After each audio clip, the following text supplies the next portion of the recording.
Hello বন্ধুরা, কেমন আছো? আমি ভালো আছি। আজকে রান্না করব দেশি ট্যাংরা মাছের তরকারি। ট্যাংরা মাছগুলি দেখে নাও, অনেক সুন্দর, বড় বড় ডিমওয়ালা।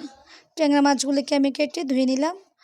আলু এবং বেগুন কেটে নিলাম, টমেটো কেটে নিলাম, পেঁয়াজ কুচি এবং কাঁচামরিচও কেটে রাখলাম। মাছগুলিকে হলুদ দিয়ে ভেজে নিব।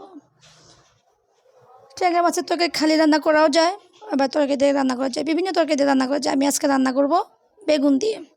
আমার বেগুন দিয়ে ট্যাংরা মাছের তরকারি খুবই ভালো লাগে। তোমরা করে খেয়ে দেখো, ভালো লাগবে। ট্যাংরা মাছগুলিকে আমি ভেজে নিব। ট্যাংরা মাছ যেহেতু ডিম আছে, সেজন্য ট্যাংরা মাছগুলো একটু ভালো করে ভেজে নিতে হবে। উল্টে দিচ্ছি।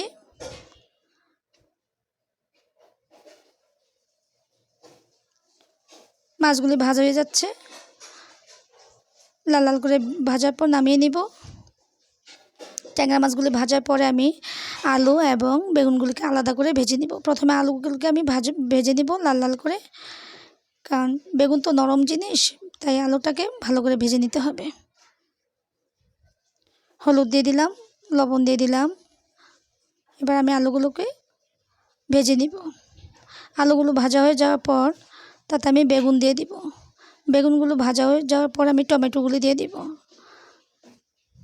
ভাজা হয়ে গেছে, এবার নামিয়ে নিব। এবার আমি বাগার দেওয়ার জন্য পেঁয়াজ ভেজে নিব। মশলাগুলো কষিয়ে নিচ্ছি।